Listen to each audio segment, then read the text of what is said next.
side by side. The four-tier system comprises the Supreme Court at the apex, the Court of Appeal, being led by His Lordship, the Honorable Chief Justice Hassan B. Jallof, Justice Awaba, Honorable Mr. Justice Idrissa Fafambai, Honorable Mr. Justice Omar M.M.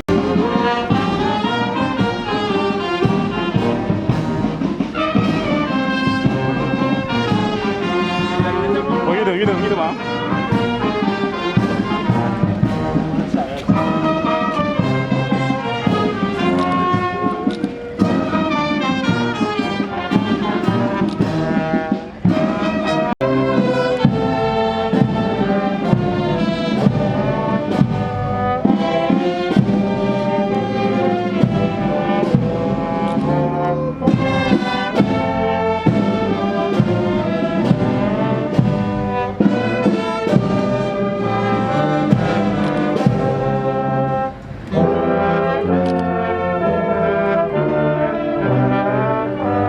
Eso es, mata que se lo vende.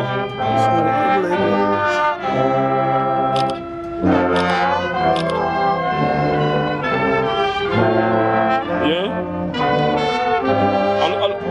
Alo ngani?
ورحمة الله تعالى وبركاته. بسم الله الرحمن الرحيم. أعوذ بالله من الشيطان الرجيم. بسم الله الرحمن الرحيم. الحمد لله رب العالمين الرحمن الرحيم مالك يوم الدين. إياك نعبد وإياك نستعين. اهدنا الصراط المستقيم صراط الذين أنعمت عليهم غير المغضوب عليهم ولا الضالين. آمين. يا من يرى ما في الضمير ويسمع أنت المعيد لكل ما يتوقف. يا من يرجى للسدائد كلها. يا من إليه المشتكى والمفزع. يا من هدائن رزقه فحول كن أمن فإن خير عندك أجمع. ما لي سوى فخري إليك وسيلة وبالافتخار إليك فخري أرفه. ما لي سوى خرخي لبابك إلة فلئن تردت فأي باب أحره. ومن الذي أتوى وأحتف باسمه إن كان فضلك عن فخير يمنه. حاشا لمجدك أن تهانت آسيا الفضل أجزل والمواهب أوسه. بذل خد وعفيت بابك آلما أن التزلل عند بابك ينفخ وجهلت مختمدي عليك توكلا وبسطت كافي سائلا أتضره وبحق من أحببته وبعثته أجبت دعوة به يتصفه اجعل لنا من كل ديه مخرجا والطف بنا يا من إليه المرجع ربنا آتنا في الدنيا حسنة وفي الآخرة حسنة. Judges of the superior courts, magistrates, and qadis, members of the legal profession, my learned friends, members of the diplomatic and consular corps, our invited guests from the United Kingdom and the United States of America, members of the press, distinguished ladies and gentlemen. All protocols respectfully observed. It is indeed a great honor and privilege to the entire bar and my humble self to deliver a statement marking the official opening of the 2023 legal year. The ceremonial opening of the legal year is a tradition that is deeply rooted in history. And I am pleased to deliver the first statement as the president of the bar. This is a long-standing tradition and a recognition given to the bar as a key stakeholder in the legal sector. Today, we are gathered here to celebrate the formal opening of the 2023 legal year. I will not bore you with the history and the genesis of the legal year this time around. I believe the newly appointed Director of Communications has given you a background to this tradition. Suffice to say that the celebration of the legal year is an opportunity for the primary actors in the legal sector, namely the private bar, the state law bar, as some will call the public bar, that is the Minister of Justice, and the judiciary, to take stock, review, and share their perspectives on the issues that impact on the administration of justice and the rule of law. While it is important to highlight and acknowledge the positive strides made in the sector, indeed, there are many, it is also important to highlight the challenges and shortcomings in the sector with a view to chart a way forward to achieve our common objective of strengthening the rule of law and enhancing access to justice in an effective and efficient manner.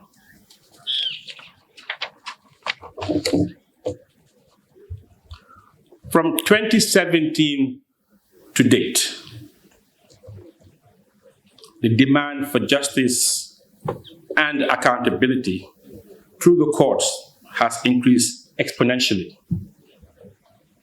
I dare say that this is in part due to the public's increased expectation of the impartiality and independence of the judiciary following the 2017 democratic transition. It is fair to say that from 2017 to date, the judiciary has delivered landmark judgments, which, amongst other things, has reiterated the supremacy of the Constitution, the limits of legislative authority, the limits of executive power, the enforcement of fundamental rights, and the limits of constitutional immunity, to name a few examples.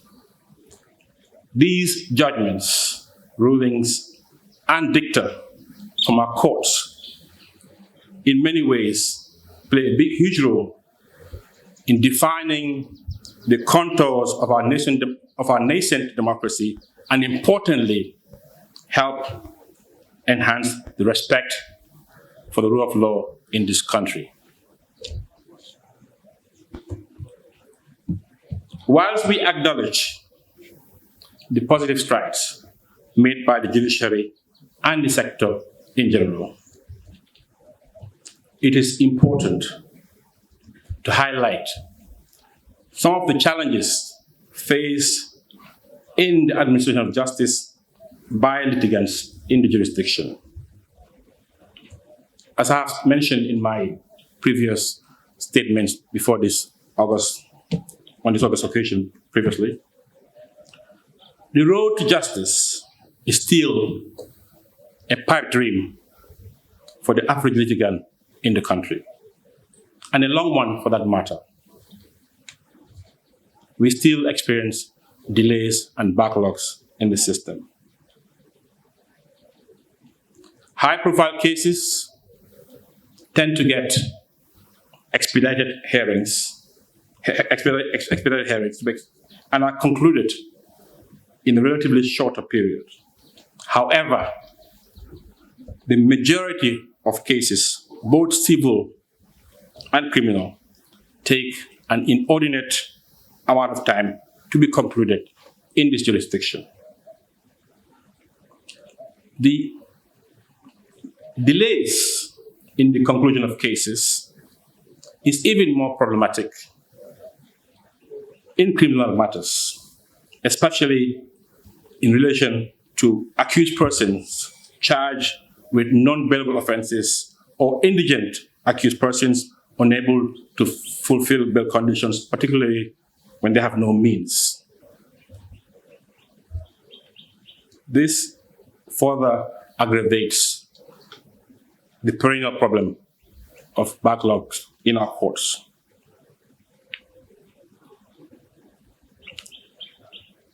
As stakeholders, the bar, the Ministry of Justice, and the police all have a role to play in resolving these challenges and problems. Indeed, we do have a collective responsibility to do more in this regard, to help expedite the delivery of justice effectively and efficiently, particularly in relation to persons without means. The continued investment in human and physical infrastructure will certainly improve the delivery of justice. To this end, the bar welcomes the judiciary's expansion of the courts and its recruitment drive. We also call on the state, that is, executive and the legislature, to allocate more resources to support the judiciary.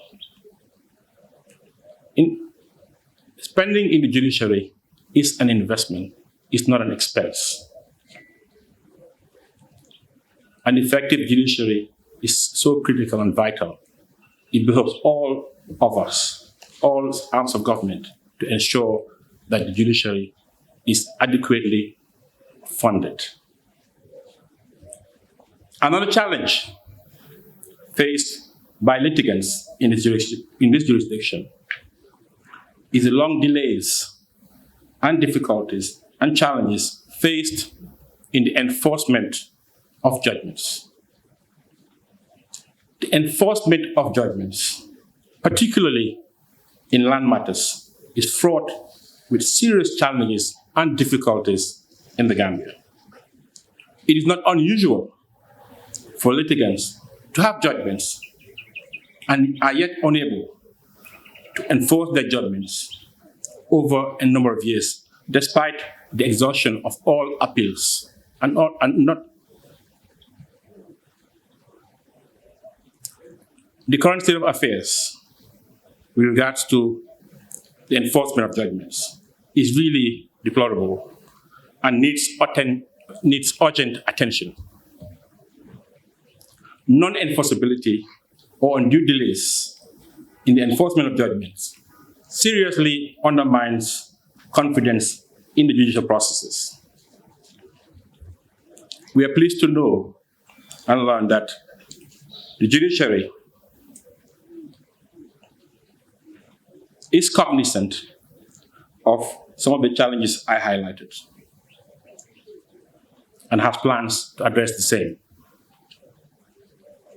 The bar, as a key stakeholder, looks forward to working closely with the judiciary and other partners and the state in its quest to review the rules of court and other judicial acts to help ease the bottlenecks in the court system.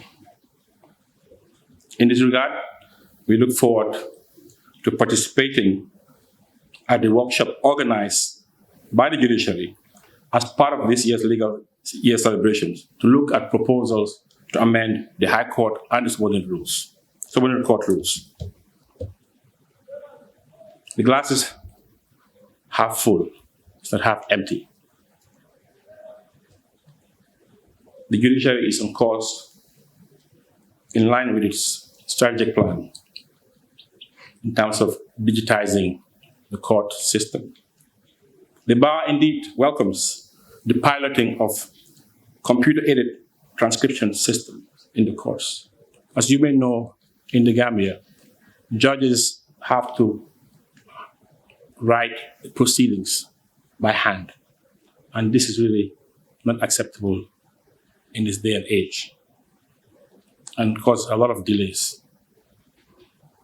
So we welcome the piloting of a CAT system within the High Court, within 2 High Courts, I believe, and happy to learn of the judiciary's plan to roll out the system across the superior and subordinate courts. This will greatly impact and enhance the efficiency of the court. We're also aware of plans to introduce a case management system. I believe the Honorable Chief Justice will share these details in his statement. The judiciary of the Gambia today is evolving and growing to meet the demands and expectations of the public. We acknowledge and commend the Chief Justice and his team for his robust recruitment drive, which saw the appointment and elevation of a number of judicial officers, both in the subordinate and superior courts. We particularly welcome the appointment and elevation of women within the judiciary at all levels. The judiciary is a leader and has done well in terms of ensuring the representation of women at all levels. I hope other institutions will take cue from the judiciary in this regard.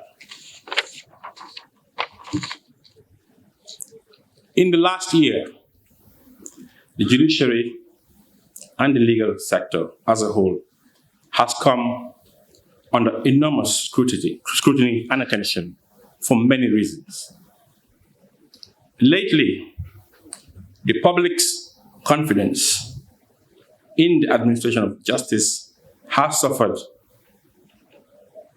a setback due to highly publicized cases which expose the slow grind of our justice delivery system, amongst other challenges. We believe that the judiciary and the bar should and can do more to improve the administration of justice to enhance the public's confidence in the legal sector. While some of the criticism might be unwarranted and misplaced, it is my candid view that we can do better. We live in the era of accountability, and all institutions have to be accountable. Just like we hold others accountable, we should be accountable. It is my view that we must do better in educating and engaging the public to ensure they have a better understanding of how the courts work, the role of the bar, of the bench, our challenges, amongst other things. To this end, the bar is committed to work with the judiciary and the Minister of Justice and other stakeholders to help educate the public on germane legal matters. I believe this will help increase confidence in the work we do. I'm happy to note that the judiciary is on the move. The judiciary now has a Twitter account. And as you would have observed, the judiciary has hired a director of communication. Back in the days, it was okay to stay in your corner, but in today's age, we have to be proactive. The public has a right to know what is happening. And I think all of us should engage more to avoid being misunderstood or misrepresented. If we don't tell our stories, others will tell it for us with their own narratives. I commend the use of technology, particularly social media, as a modern and effective communication tool in this digital age. Today is 4th January 2023. We still have the same 1997 Constitution. We still have the same criminal code. We still have the same Public Order Act. We still have the same election decrees. We still have the same draconian practice directions from the Jammeh era.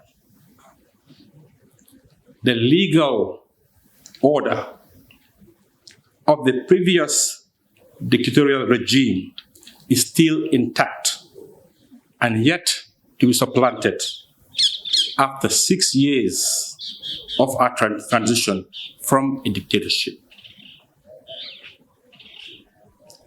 The Gambia, we decided, is yet to be realized.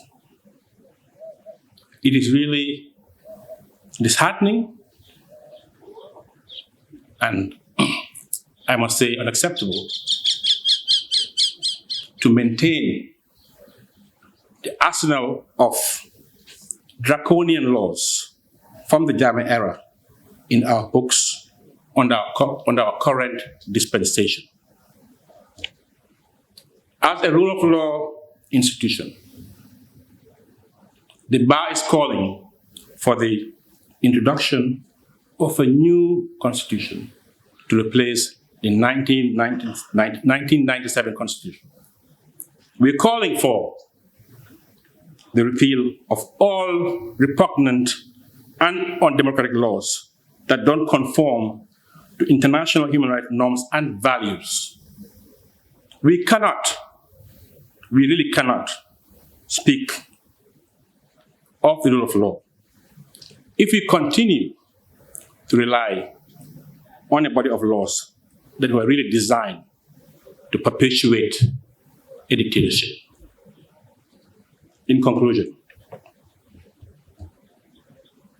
the bar commends the Ministry of Justice under the dynamic leadership of Honorable Dado Jallow, and by extension, the government of President Adama Barrow for their commitment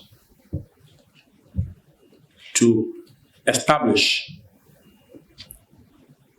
a hybrid/international domestic court mechanism in partnership with ECOWAS to try those who bear the greatest responsibilities for the gross human rights violation and abuses committed during the 22 years of the former regime.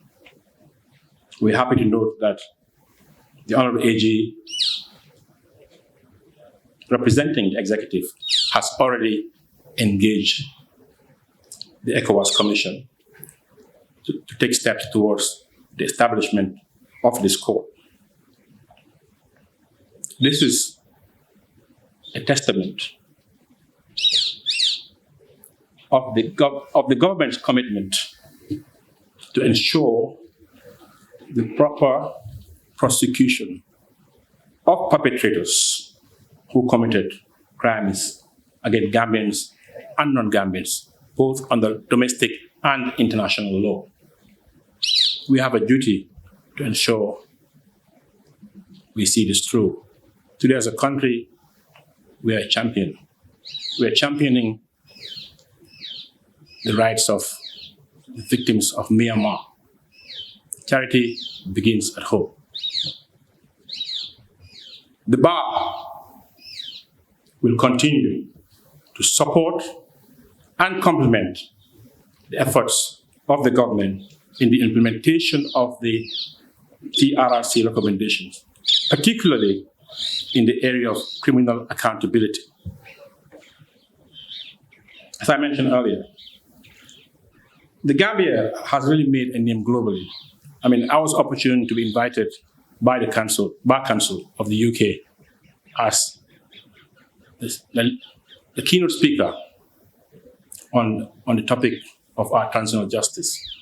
The world is watching us. The world wants to hear our story. We are a beacon of hope in the transitional justice space. Our TJ process, which has completed the truth-seeking phase, is globally acclaimed as being very successful and has actually raised the bar, globally speaking. It was a process that enjoyed the support of the government at all levels. It was a process that was transparent from its constitution, its deliberation, and its completion.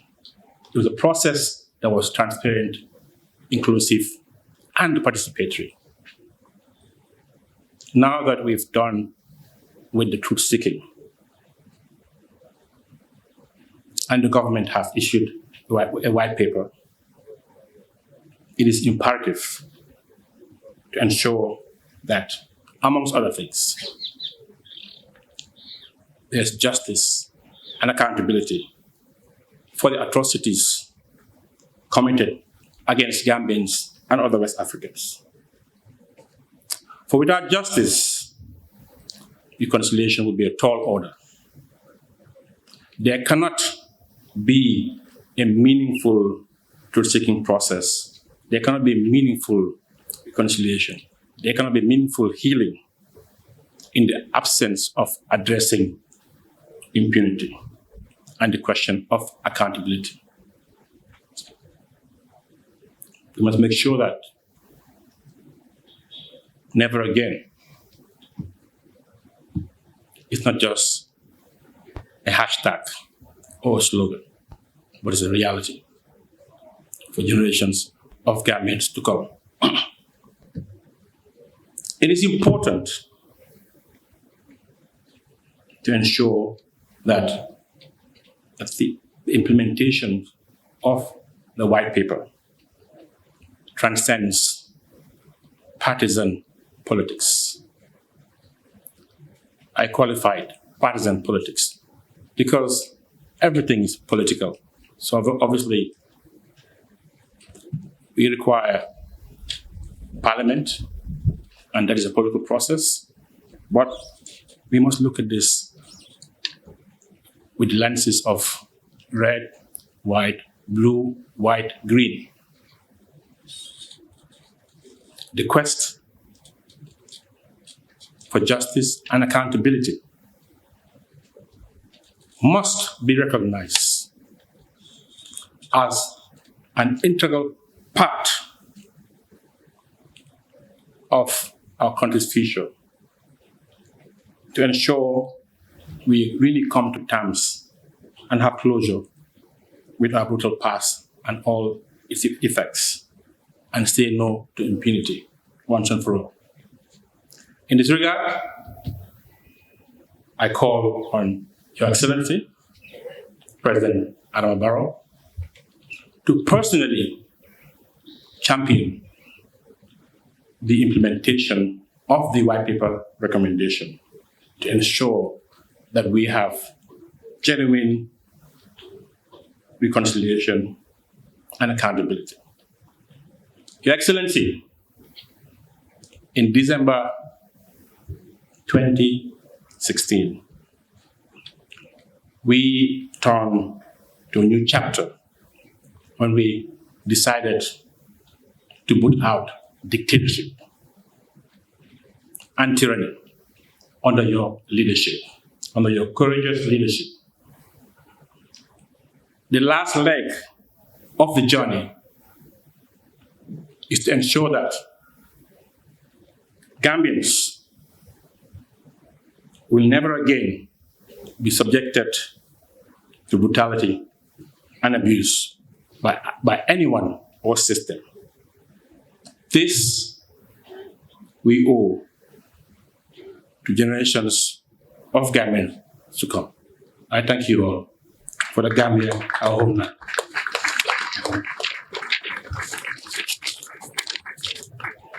Thank you very much. Armed Forces, the Honorable Speaker of the National Assembly, my Lord Honorable Chief Justice of the Gambia, Justices of the Superior Court, colleague Honorable Cabinet Ministers here present, members of the Diplomatic and Consular Corps, the National Security Advisor, and the service chiefs represented here by the Army Commander, Deputy Inspector General of Police, and others, the permanent secretaries and heads of government agencies here present, of course, led by the Secretary General, Head of the Civil Service, learned magistrates, cadis, members of district tribunals, members of the General Legal Council, and the Judicial Service Commission, the President of the Gambia Bar Association, and members of the Bar, the Legal Year Organizing Committee, the staff of the Judiciary, and the staff of the Ministry of Justice, led by the Solicitor General and Legal Secretary, the special guest of the Judiciary from the United States and the United Kingdom here present, distinguished ladies and gentlemen, just to build on the introduction of the President of the Bar, for those who may not know, The legal year is a term we use to refer to the time period during which the courts are in session and are available to hear and decide cases. In many common law jurisdictions, including the Gambia, the legal year typically begins in October, and it is an age-old tradition to mark this by special ceremonies and events, including the beautiful procession of the bench and the bar into the court complex that you witnessed a little while ago. It is therefore an honor for me to address this gathering on this auspicious occasion, which signifies the efforts of the judiciary in enhancing the administration of justice in the Gambia during the previous year and encourages a reflection on the way forward for a better legal system in the Gambia. The Attorney General's Chambers and Ministry of Justice has over the years been providing indispensable legal services in promoting and protecting the rule of law, justice delivery, and good governance in the Gambia. As a ministry and a criminal justice sector actor, we understand our obligation in promoting and protecting human and people's rights in all legal actions, and we continue to put in efforts to ensure that criminal cases under our purview are properly managed, handled, and prosecuted to guarantee undue delay in the prosecution of cases. To achieve success in the timely execution of our various mandates this year, we have appointed 12 young and energetic state counsel to secure an adequate number of staff in handling cases at both the civil and criminal divisions of the ministry. We intend to decentralize our legal services by designating some of the state counsel to different courts created in other regions by the judiciary of the Gambia. This will help in providing a speedy and accessible justice delivery services that is responsive to the needs of the general public. We have also appointed a Deputy Director of Public Prosecution, which will encourage more coordination of criminal cases handled at the criminal division. We will intensify our efforts in getting a Director of Public Prosecution soon. We plan to digitalize the record system for the proper inflow, retrieval, and disposal of cases. This will be significant in the process of establishing an efficient case management system. In the continuation of our activities on the implementation process of the Gambia Intellectual Property Policy Strategy 2018-2023, the ministry has established a National Intellectual Property Council comprising the National Center for Arts and Culture, Judiciary of the Gambia, Gambia Investment and Export Promotion Agency, Ministry of Higher Education, Research, Science and Technology, Gambia Competition and Consumer Protection Commission, Gambia Technical Training Institute, among others. We have a new intellectual property office in place, and the Intellectual Property Bill 2021 has been gazetted and ready to be tabled before the National Assembly in due course.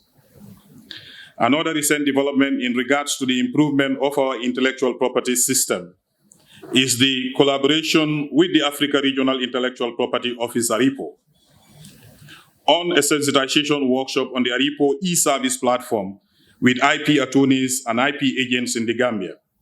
Our IP staff had the opportunity to be trained on ARIPO applications using member state module and build their capacity in processing ARIPO applications.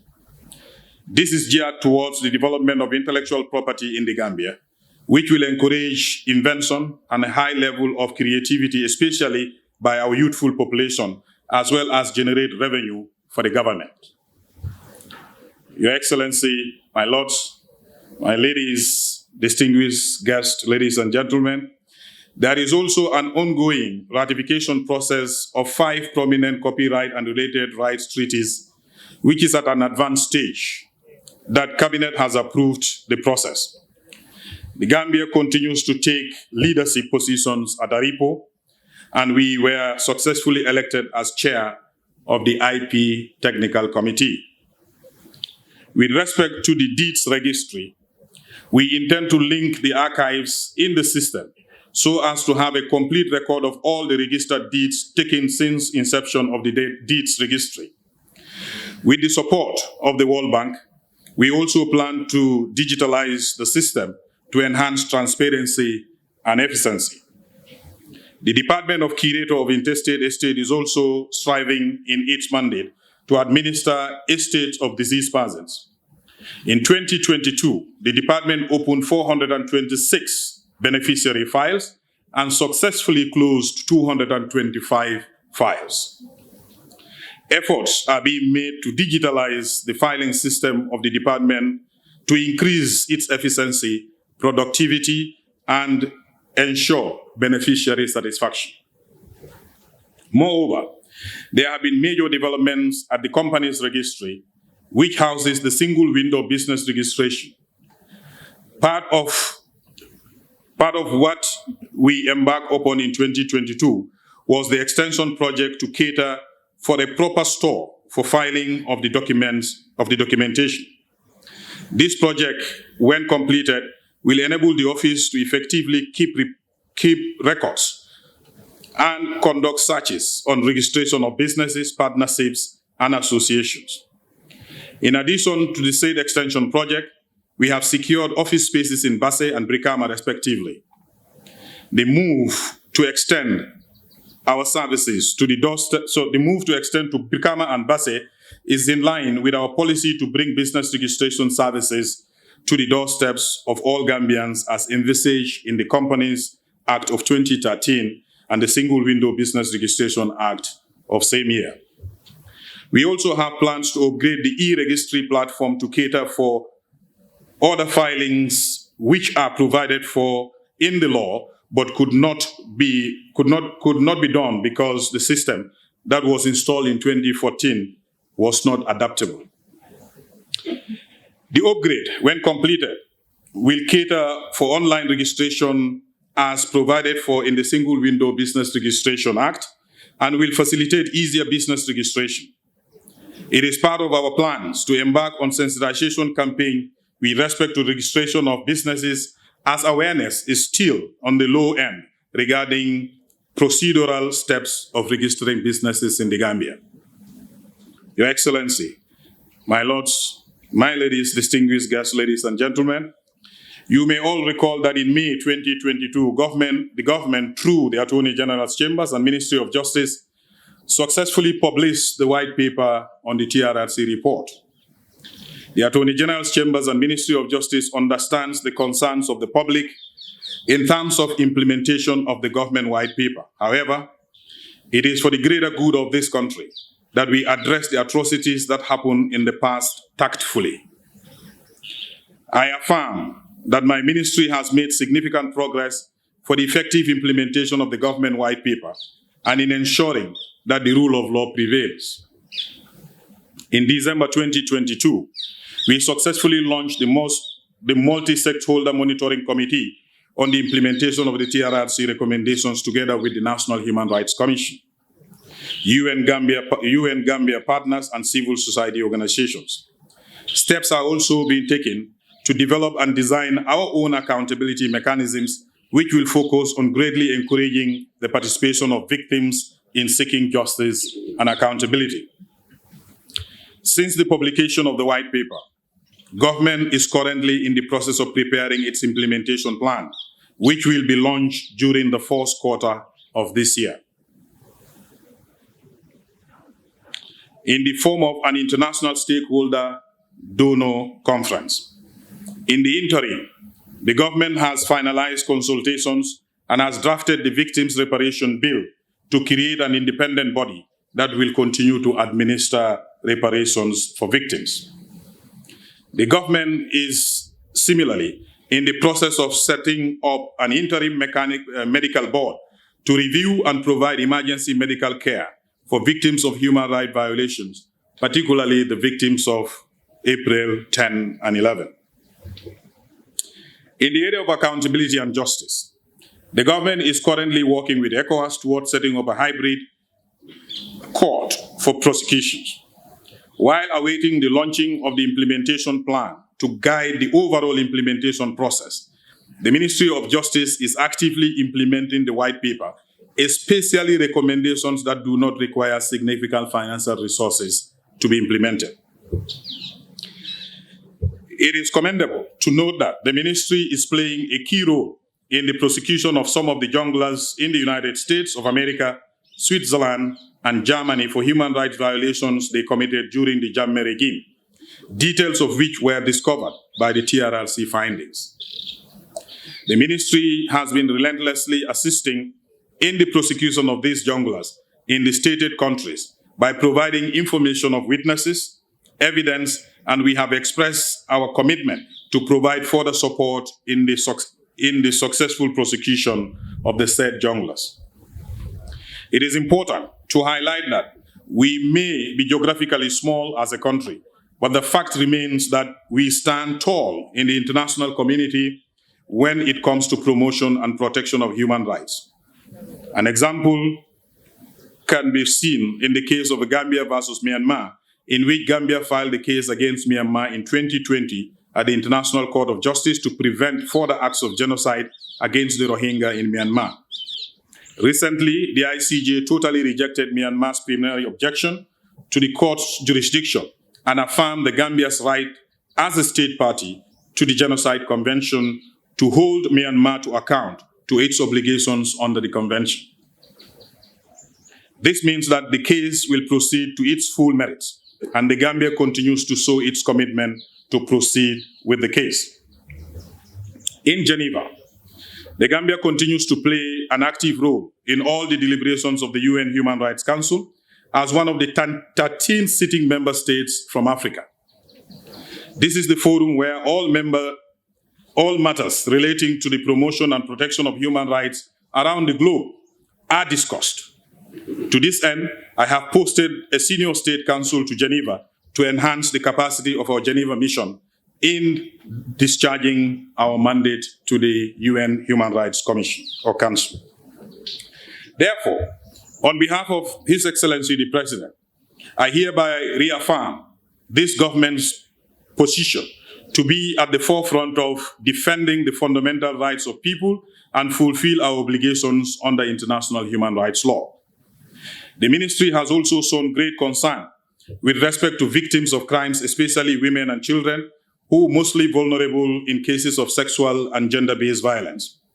In this same vein, the SGBV and child protection units were created at the ministry to support victims and promote their empowerment during prosecution cases.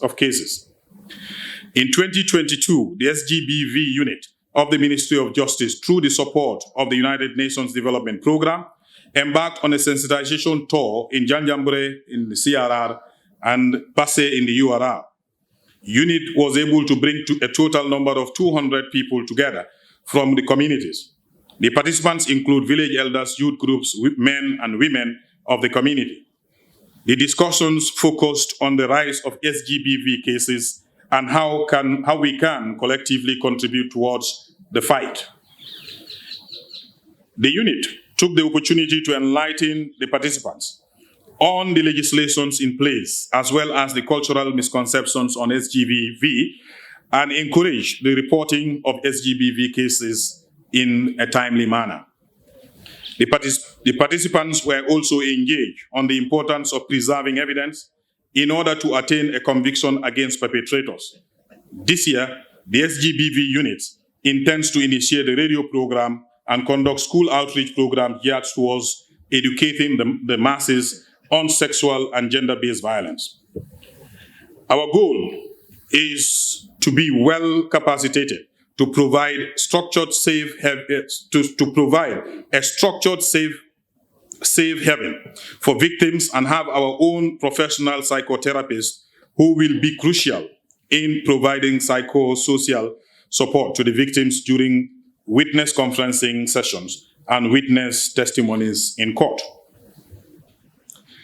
Other agencies under the ministry, such as the National Agency Against Trafficking in Persons, National Agency for Legal Aid, and the Alternative Dispute Resolution Secretariats, continue to perform their respective mandates as legal sector actors.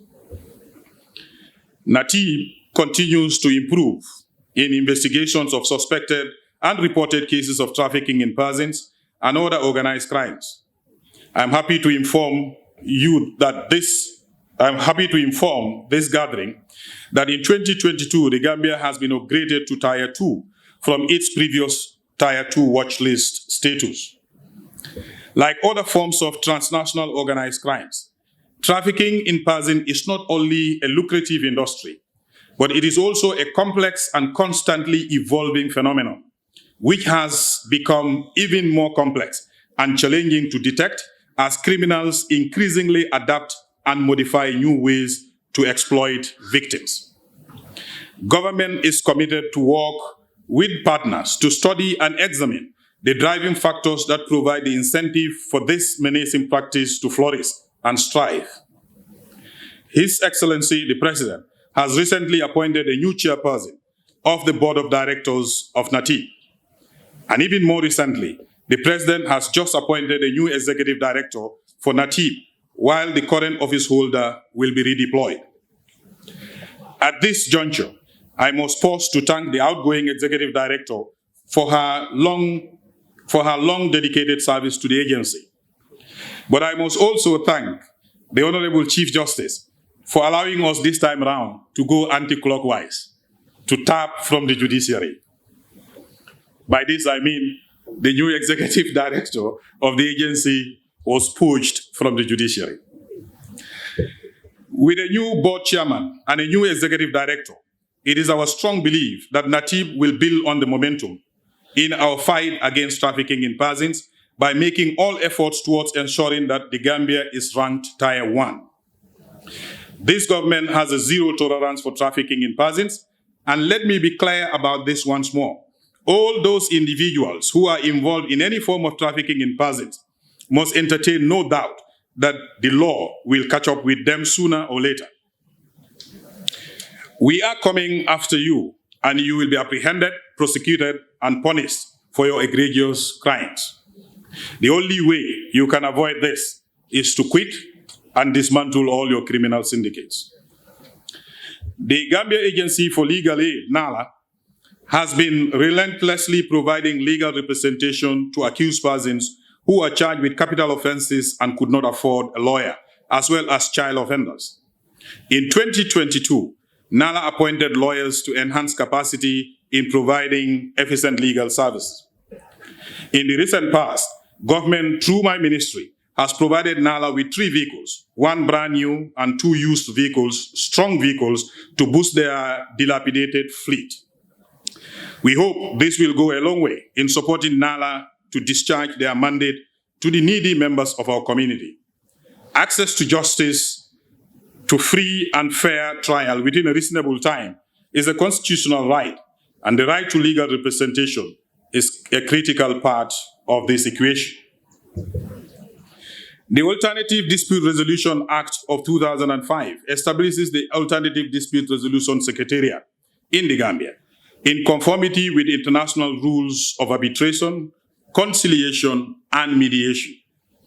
The ADRS has a very important function in providing alternative to the adversarial court system.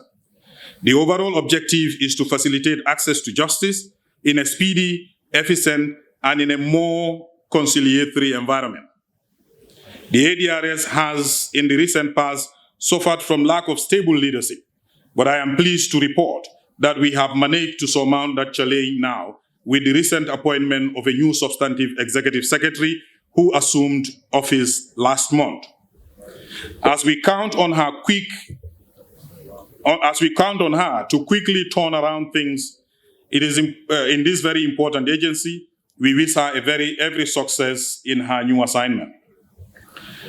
The 2 commissions under the ministry that we are committed to give tremendous support during the course of this legal year are the Law Reform Commission and the National Council for Law Reporting.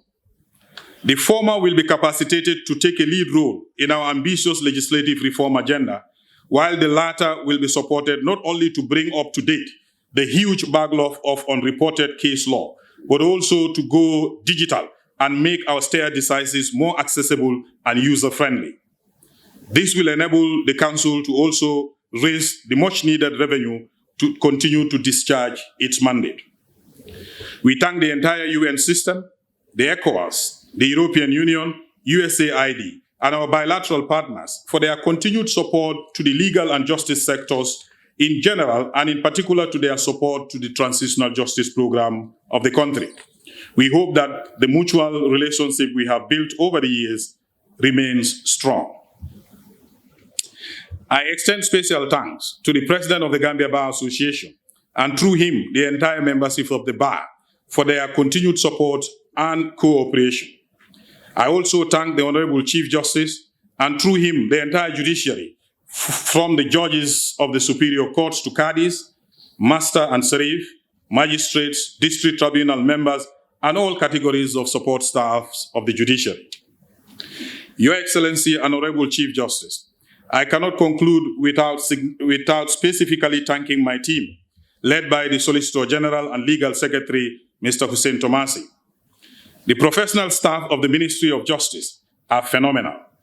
With all the constraints that the ministry is facing or continue to face, this army of lawyers are busy round the clock to provide all manner of legal services to the entire government machinery. This ranges from the prosecution of serious criminal offenses to representation in all manner of civil claims for or against the government within and outside of the country, review of complex government contracts and bilateral agreements, drafting of all bills to be tabled before the National Assembly, registration of companies and businesses, and the enforcement of company law, managing and administering the estates of deceased persons, as well as managing and maintaining the deeds, marriages, and intellectual property registries, respectively. However, the professional staff couldn't also have done it all by themselves without the support of the administrative and support staff. To everyone who works at the Ministry of Justice, I say to you, thank you. You have made my job a lot easier. The final word of gratitude goes to the President of the Republic, whose vision and deliberate policy for justice and legal sector reform paved the way for all this to happen.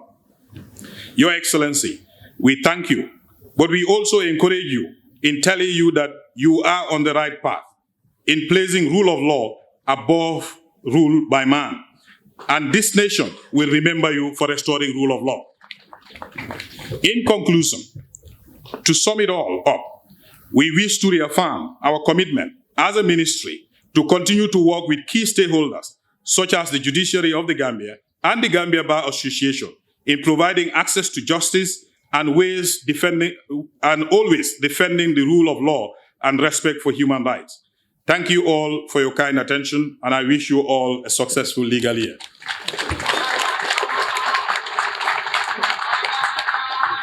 Honorable judges of the Superior Courts, Honorable Attorney General and Ministers, Your Worships, Magistrates and Cadis, Your Excellencies, members of the Diplomatic Corps, members of the Judicial Service Commission, President and of the Gambia Bar, and members of the Bar, Director General Gambia Law School, regional governors, presidents of the district tribunals and your staff, venerable religious leaders, members of staff of the judiciary and of the Attorney General's chambers, distinguished guests, it is my pleasure to welcome Your Excellency, the President of the Republic of the Gambia, and all our distinguished guests, on behalf of the judiciary and on my own personal behalf, and on behalf indeed of the entire legal profession, to this ceremony marking the opening of the 2023 legal year. I wish to recognize especially the presence of the team from the UK Judicial College and the Commonwealth Magistrates and Judges Association, a representative of the American Bar Association, which has been the executing arm of our projects with the US aid, the independent team of legal experts from the United States, led by the Honorable Judge David Campbell, as well as the representatives of the UNDP and the UNICEF, who have been among some of our closest collaborators over the past year, collaborators in our journey to improve the quality of justice delivery in the Gambia.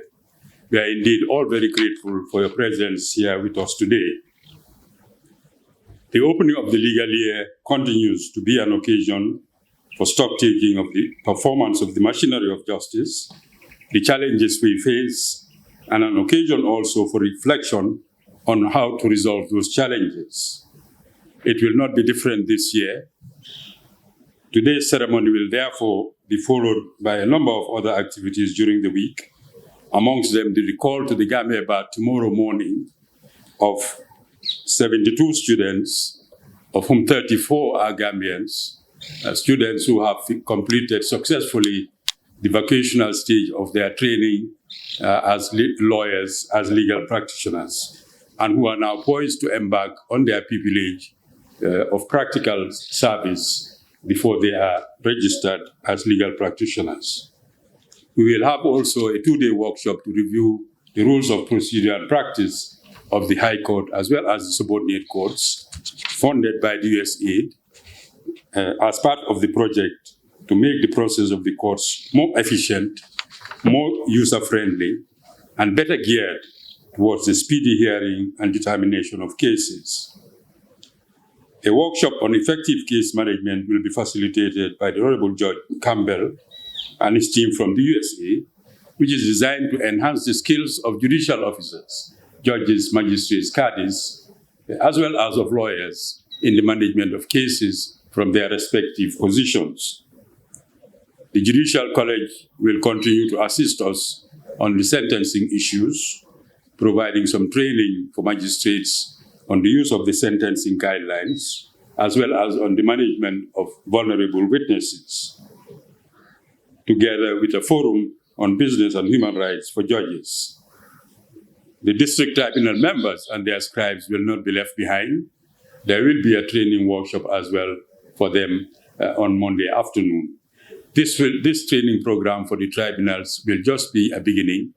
It will kickstart a countrywide program of training, which will henceforth be conducted on a regional basis from region to region, so that we can have many, many more participants at each session than we have now.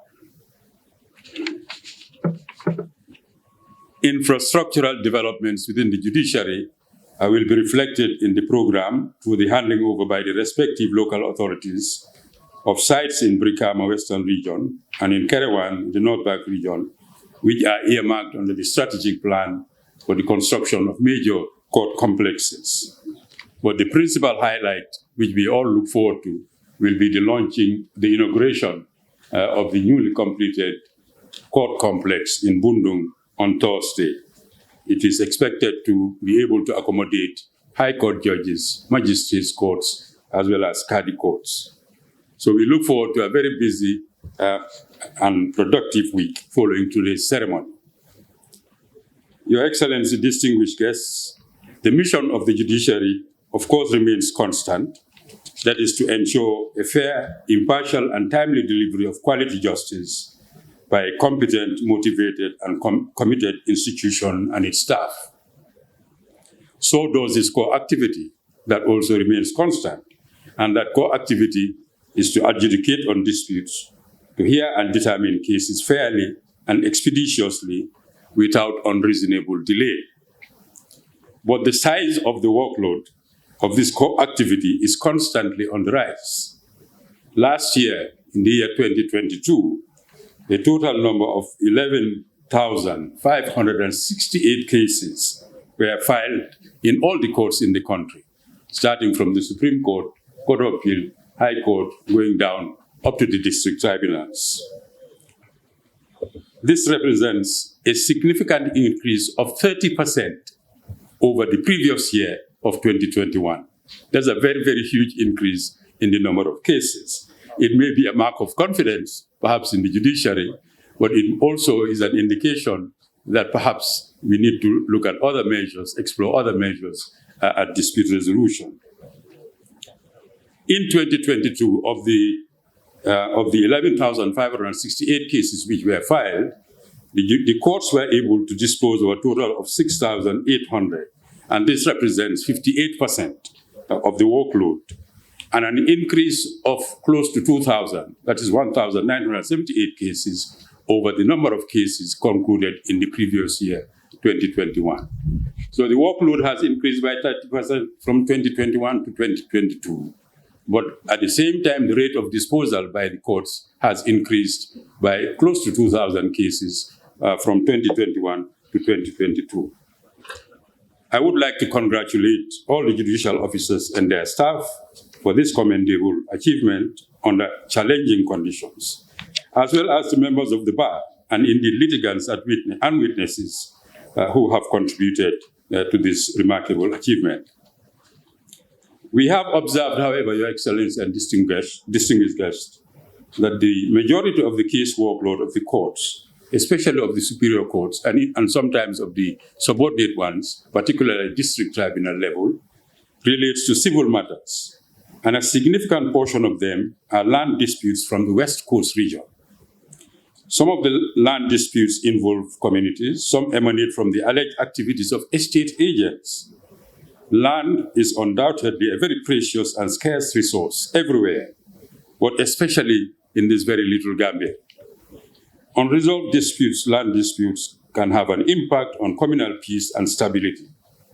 Speedy resolution of land disputes is thus very essential, as is the speedy resolution of commercial disputes for the economy. Hence the need for the state to establish and maintain a well-resourced land and commercial disputes court as envisaged by the Judiciary Strategic Plan. This should be accompanied, in our view, by a review and reform of the legal sector relating to land to provide for a more efficient and more effective system of land administration. Of particular concern are the activities of some estate agents, with many litigants being alleged victims of their actions. The estate agency sector, which is represented in the workload of the courts in a significant way, remains unregulated. There is therefore an urgent need for enactment of laws which regulate the activities of estate agents, including their registration, their qualification, their supervision, and their discipline. In my address at the opening of the legal year last year, I expressed concern at the growing list of cases before the courts and the apparent lack or failure of efforts by parties, indeed by legal practitioners, parties to civil disputes and their legal practitioners, to settle out of court before or even during litigation. Litigation in civil matters should be a last resort. The courts should only be called upon to settle civil disputes which the parties are unable to resolve. Serious efforts at out-of-court settlement should be deployed by parties and by their legal practitioners to a dispute. This does not appear to be the case in many matters that are currently before the courts. And this may well explain why there is a 30% increase in the number of cases filed from 2021 to 2022. Accordingly, the Rules Committee, presided over by the Chief Justice and comprising, including the Attorney General and the President of the Gambia Bar Association, has adopted an amendment to the rules of the High Court, which now make such efforts at out-of-court settlement mandatory and a condition precedent to the hearing of any civil matter. Any party instituting civil proceedings is required, therefore, to provide certification of such efforts and their outcome to the court. The amendment to the rules will be published shortly and will come into force. And in order to strengthen the court-connected ADR system, the USA, through the American Bar Association, as well as through the Weinstein Foundation based in California and the USA, will be providing training for a core of mediators, arbitrators, and conciliators to support the efforts at out-of-court settlement. We are indeed grateful for their assistance. I wish to appeal to all counsel and would-be litigants, and indeed litigants, to heed these new rules and to comply with them. It will save them. Indeed, it will save all of us much time and resources. And this is time and resources which can best be devoted to necessary, unavoidable litigation. We note, and indeed we share, the public concern at delays and the demand for the speedy disposal of cases. Every litigant is entitled under the Constitution to have his or her case heard and determined within a reasonable time. What is reasonable, of course, is relative and dependent on various factors and circumstances, including the nature of the workload and the resources, human and material, and the facilities that are available to the courts. Some delay is inherent in the system of justice, and it is often necessitated by due process and fairness requirements, such as the right to fair hearing for all the parties in a case. What I have constantly stressed to all judicial officers, indeed to all members of the bar, as I do now again, that avoidable delays should not be condoned. The overriding goal of every court, of every legal practitioner, must be to avoid these delays and to ensure that cases are heard and determined within a reasonable time. For judicial officers, this simply requires punctuality and diligence. Be at work and be there on time. And when you're at work, be at work. Avoid unnecessarily and prolonged adjournments of cases despite the many requests of counsel. Deliver judgment when the case is still fresh in your mind. Be guided by the 3 months target between adjournment and delivery of judgment set by the Constitution as your objective. Above all, demonstrate the highest standards of honesty, of integrity, and fairness in your work. Combating avoidable delay in the courts is not, however, the responsibility of only judges and magistrates. All who participate in the process, in the judicial process, have a duty to do so, be they lawyers, litigants, or their witnesses. And I continue to implore all concerned to live up to their obligations in this regard, and with regard to upholding the integrity of the judicial process. We will not relent in the enforcement of the ethical standards which have been set out in the Code of Conduct for judicial officers and in the Code of Conduct for legal practitioners as well.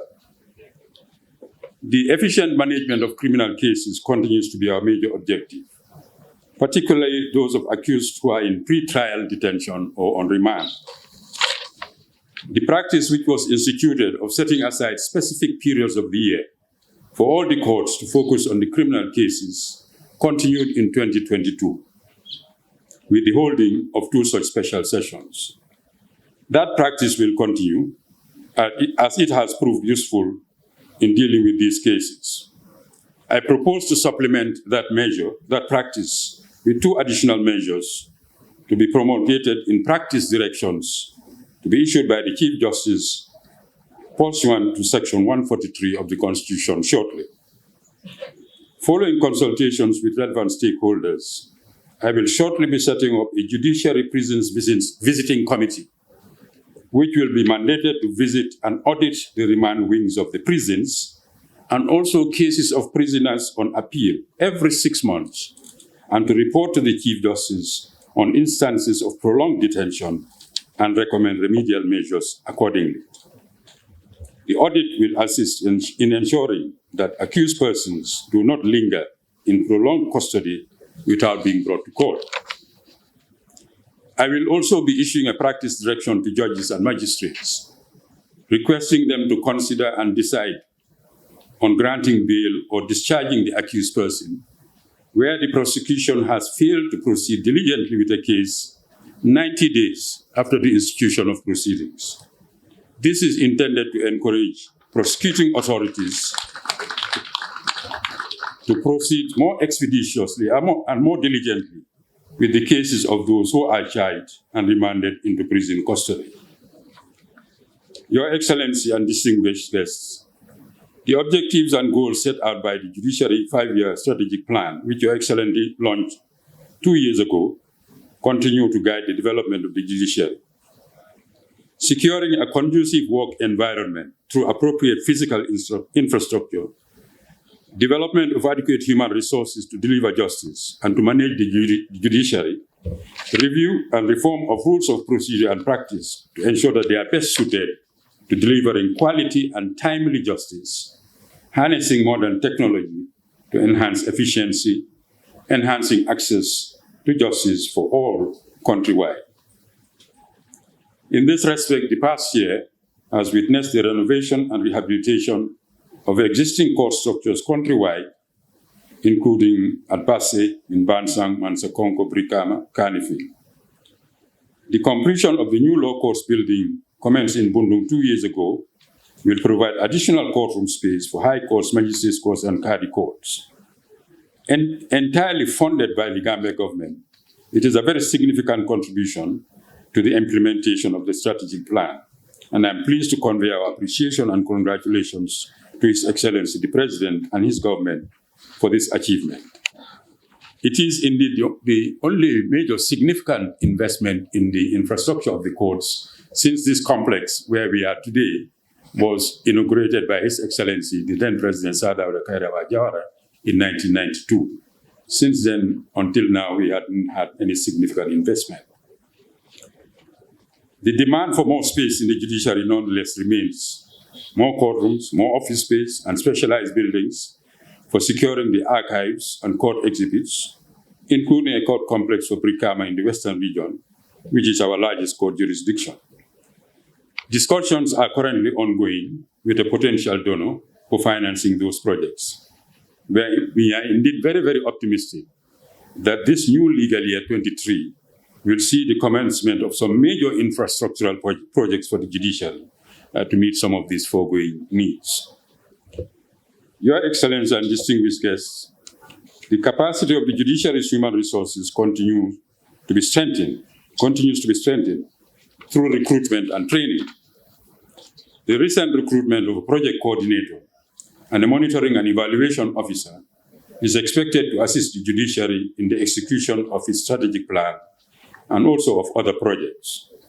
The finance department would also benefit from the recent recruitment of a principal accountant as well as of several other accounts officers. The bench of the Gambia Court of Appeal now has a full complement of Gambian judges with the recent appointments by His Excellency the President of the Honorable Justice Veronique Wright, the Honorable Justice Senabu Wada Sise as Justice of Appeal on recommendations of the Judicial Service Commission. The High Court has likewise been provided with additional capacity with the elevation of the former Judicial Secretary, the Honorable Justice Aissatou Jala C, to his bench. I once more congratulate all their leaderships on their well-merited appointments and wish them successful tenure in judicial office. I also thank His Excellency the President for making these significant appointments to the bench of the Superior Courts.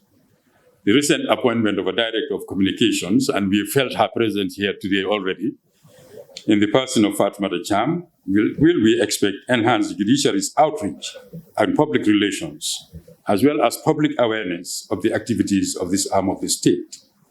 Already, the draft judiciary communications strategy is currently under review for adoption. The Deputy Judicial Secretary Legal, Mr. Lamin George, is in the meantime holding the fort as overseeing Judicial Secretary, while the recruitment process for a new Judicial Secretary is in progress. We hope very shortly that will be concluded. The Chief Magistrate and Acting Master, Mr. Omar Cham, has been confirmed by the Judicial Service Commission as the new Master. Our congratulations and best wishes to all of them for their well-deserved promotions. Sadly, in the course of the year, we lost two of our staff who transitioned beyond this world. His Worship Seini Biram Diouf, who was until recently the resident magistrate for the URR and CRR, passed away after several years of distinguished service, first in the Gambia Police Force and then in the judiciary. We also lost Fatu Samura, a dedicated staff member, cleaner.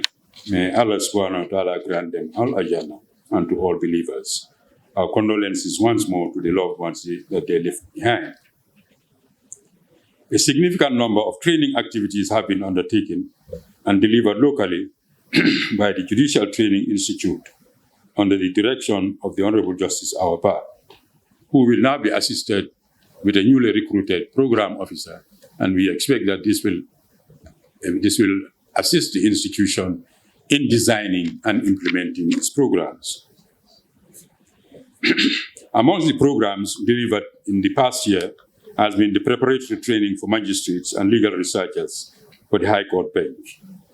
That program was instituted because we felt it is necessary to prepare members of the subordinate bench for possible service on the superior bench. Until now, we used to send them over to other jurisdictions to attend induction programs. We have now developed our own in-house induction program with the assistance of so many experienced judges we have on the superior bench. We've had training also in sentencing, in cybercrime, in case management, training for other staff, drivers and other staff, a retreat for unit heads. Staff, including judges and magistrates, also benefited from overseas training on human trafficking, on anti-money laundering and on terrorism, on cybercrimes, on case management, sponsored respectively by the USAID, UNDP, the EU, and the UNICEF. The capacity of the judiciary to design and deliver its own training programs is expected to be enhanced with the enactment of new legislation, whose draft was prepared by consultant Awasisi Sabali and funded by the USAID. It was reviewed, the draft was reviewed and adopted at a validation workshop held last weekend. We now propose to provide a legal framework for the establishment and operations of the Judicial Training Institute as an autonomous body whose mandate will now extend to providing training not only for judicial officers, but for all legal officers within the public service, including law enforcement agents, etc., and law officers in the Ministry of Justice as well. And we look forward to the early enactment of the legislation and the commencement of the Institute's operations under a full-time management guided by a board of directors. In the course of the new legal year, our primary focus will naturally be on the core activity of the judiciary, the hearing and determination of cases, and of course, on all the matters that impact on the discharge of that mandate, improving the physical infrastructure of the courts, particularly with regard to additional courtrooms, reform of rules, use of technology, etc., improving our human capacity, etc. Particularly for the High Court, in terms of improving the human resource capacity. While the benches of all the other superior courts are fairly adequate, indeed, even of the subordinate courts, the Supreme Court has a full complement, so does the Court of Appeal.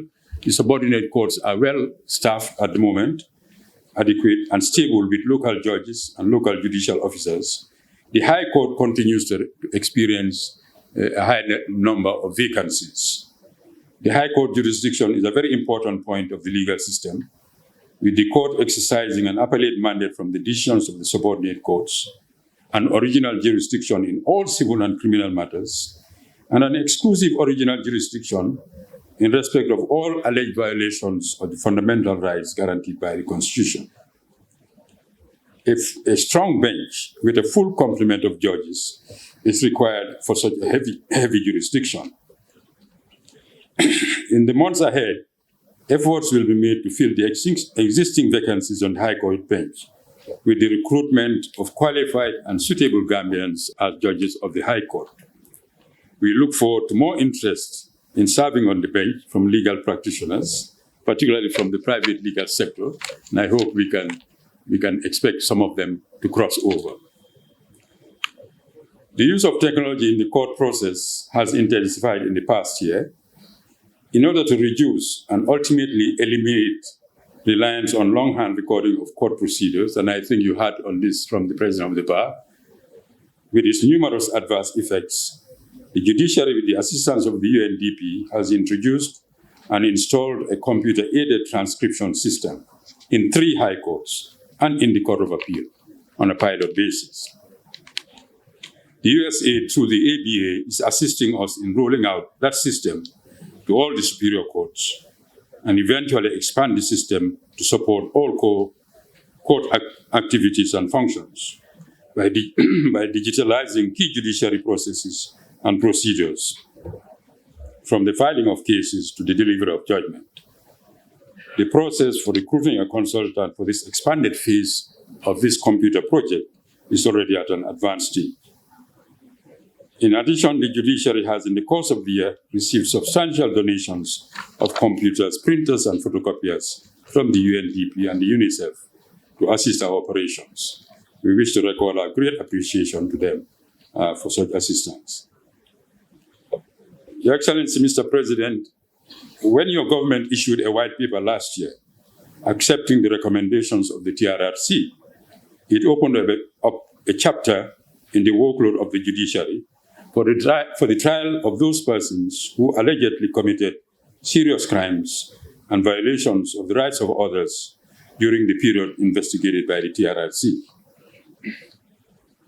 The primary responsibility for the trial of such cases rests on the national authorities, that is the law enforcement and the local courts.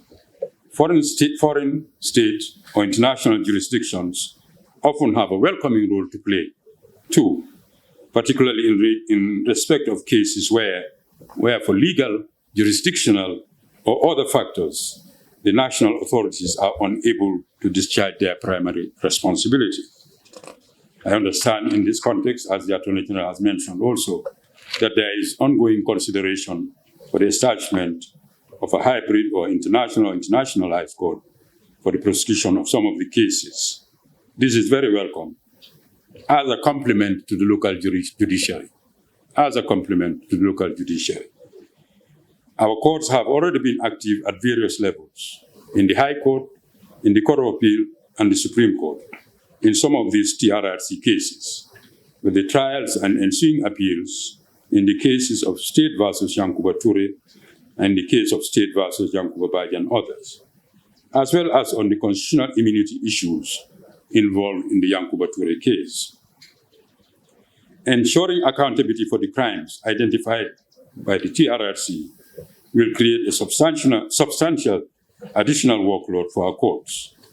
We are ready to do so, to undertake that workload, but we will need to strengthen the capacity of the local courts to manage this workload quickly and efficiently. I propose, therefore, shortly, by constitutional order, to establish a special division of the High Court to hear and determine these cases, as well as other serious criminal cases which fall outside the scope of the TRRC. The judiciary welcomes very much the provision by the Executive and by the National Assembly of resources in the 2023 national budget to cover some of the costs of such a division in relation to staff, equipment, and operations. We look forward to additional funding by donors to provide supplementary support to the division to the execution of the judiciary strategic plan in the past 1 year. And also to congratulate the Honorable Attorney General Minister of Justice for the steps he has taken in reorganizing and strengthening the Ministry of Justice to enable it discharge its mandate, its responsibility much more effectively. That can only benefit the judiciary and benefit the cause of justice. It is now my great honor and pleasure to invite His Excellency Mr. Adama Barrow, President of the Republic of the Gambia, to address the gathering and to open the 2023 legal year. I thank you for your attention.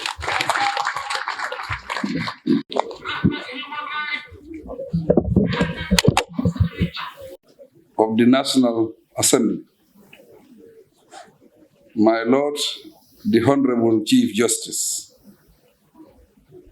Justices of the Superior Courts, the Honorable Attorney General and Minister of Justice, Honorable Cabinet Ministers, President and members of the Gambia Bar Association, members of the Diplomatic and Consular Corps, members of the Legal Fraternity, chiefs and governors, the Legal Year Committee, distinguished ladies and gentlemen. Before proceeding with my statement, I will assure you that I will make a very brief and a short statement.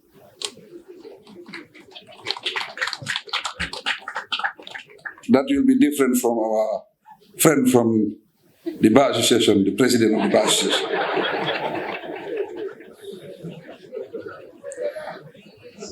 He raised concerns that Gambia needs a new constitution.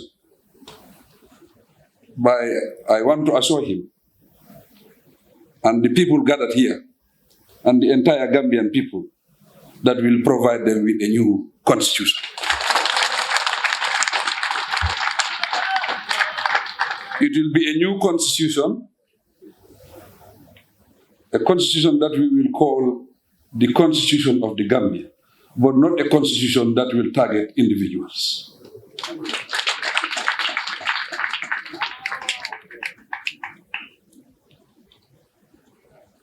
The centrality of justice in a democracy makes the annual celebration of the legal year particularly significant for the Gambia.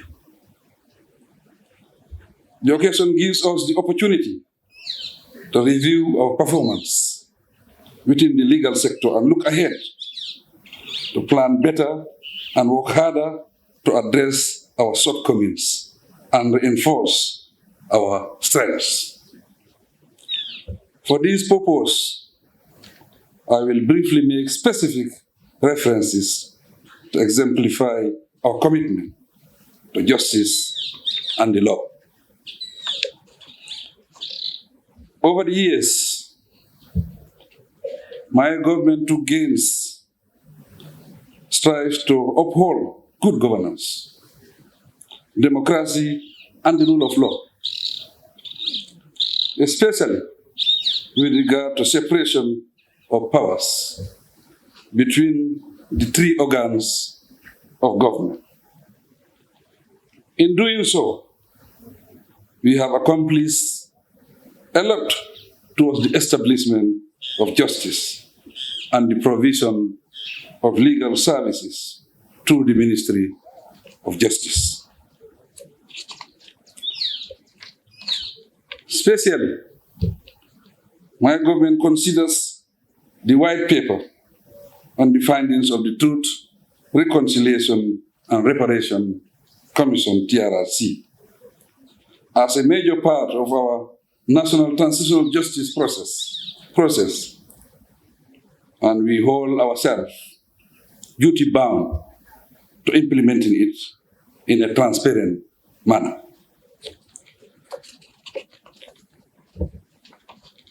To achieve this, we are working with relevant stakeholders and partners to establish a prosecution system to impartially try the perpetrators of human rights abuses and violations mentioned in the report.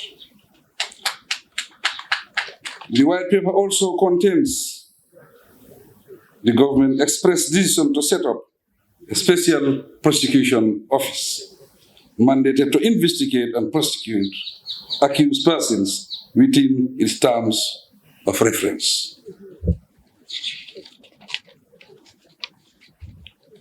It is worth observing that the prosecution of crimes such as torture, enforced disappearances, and crimes against humanity are not specifically provided for under Gambian law.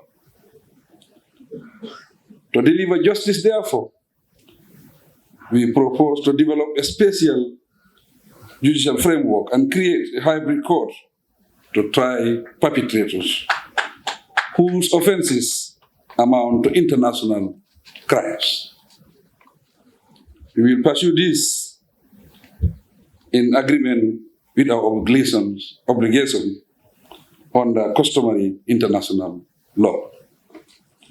Distinguished ladies and gentlemen, my government's decision to establish an independent National Human Rights Commission to effectively advise human rights in Gambia has already gained international approval.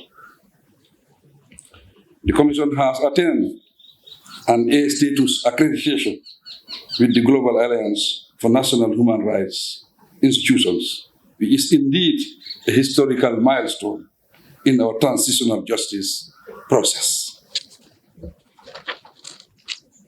At home, in observance of best international human rights standards, the government has stepped up engagements to respect, protect, and promote the fundamental human rights of people, with specific focus on women, children, and marginalized groups. Through the Ministry of Justice, cases of sexual and gender-based violence are diligently prosecuted to discharge justice for the victims. Likewise, to reduce crime and violence, through investigations and proper procedures, proceed the prosecution of all suspects brought before the law. Distinguished ladies and gentlemen, the Access to Information Act raises the prospects for greater transparency and accountability. The government has facilitated the training of record officers from different ministries for them to execute their mandates as required within the provisions of the Act. My government understands the implications of misinformation and false news fed to the public. And we have full respect for the freedom of expression and association under international law. As such, we should all take responsibility to willingly implement the Act and safeguard our democratic institutions. This is essential for sustained peace, order, and national stability. To guarantee the separation of powers between the three main organs of the government, particularly the independence of the judiciary. My government does not interfere with the administration of justice. In fact, we have consistently supported the appointment of independent and impartial judges to preside over cases based on the law. I am pleased to state that to address the welfare of the sector personnel, Cabinet recently approved the long-awaited Judicial Officers Remuneration and Other Emoluments Bill. Hopefully, the Ministry of Justice will present it to the National Assembly soon. It will lead to the first ever legislation to regulate and protect the conditions of service of judicial officers, particularly judges of the superior courts. Also granted Cabinet approval is the Legal Practitioners Amendment Bill. The bill has provisions to guide the General Legal Counsel on free legal services for needy persons, as well as strengthening the regulation of legal practice. To address the backlog of cases in the judiciary and ensure equal access to justice, we now have additional courts that operate within Bundun Law Court Complex. Members of the legal fraternity, distinguished guests, I have reconstituted the Judicial Service Commission, guided by the Constitution and other responsibilities, and among other responsibilities, it is to advise the President on the appointment of judges and make recommendations on way forward of improving the administration and efficiency of the courts. All these are geared towards maintaining the independence of our judicial system. The security services have also made improvements on the execution of their duties, and they are aware of the need to operate under the rule of law. Correspondingly, there are ongoing efforts to guarantee the rights of prisoners and improve prison conditions to ease the rehabilitation and reintegration of inmates into society after imprisonment. The government will pursue this further through partnerships with NGOs and train prisoners on rights issues and essential life skills. The approval of the Gambia Prison Amendment Bill 2023 is another big leap towards better prison management and good governance. Once enacted, the Act will establish the Gambia Prison Services and the Gambia Prison Service Council to regulate the prisons, custody treatment, and prisoners' rights in compliance with our obligations under international law. In the same vein, we have enacted other legislations under the Disabilities Act and the Gambia Public Procurement Authority GPPA Act to effectively fight corruption. The new procurement legislation will complement the anti-corruption law, which is currently before the National Assembly. Distinguished ladies and gentlemen, an objective review of the legal sector will clearly reveal my government's commitment to entrenching democratic values and principles in our governance structures and procedures. Despite all the challenges we have attained, the key objectives set for the sector and have mapped a way forward to strengthening the rule of law in the Gambia. I extend profound gratitude to the United Nations Office on Drugs and Crime for relentlessly supporting the development of the 2023 roadmap in the areas of criminal justice administration and transitional crimes. We are equally grateful that we are committed to providing more budgetary support and resources for a stronger criminal justice system in the country. In all fairness, the judiciary under the leadership of the Honorable Chief Justice Hassan B. Jallow similarly deserve commendation for the achievement registered since the beginning of the transitional justice process. They have restored public confidence in our legal system. It is obvious that the successes relating to the enforcement of the rule of law, good governance, democracy, and human rights are largely due to the foundation of justice laid by the judiciary and our resolve to develop a better Gambia. As our primary goal is to attain a prosperous and stable democracy, living by the law and committed Gambian citizens in an ethical means of achieving it. I encourage the legal sector personnel to live by the ethics of their profession and deliver in accordance with the Constitution and other laws, as we expect them to interpret and apply them on behalf of the people. While wishing you all a successful year ahead, I now have the honor of declaring the 2023 legal year officially open.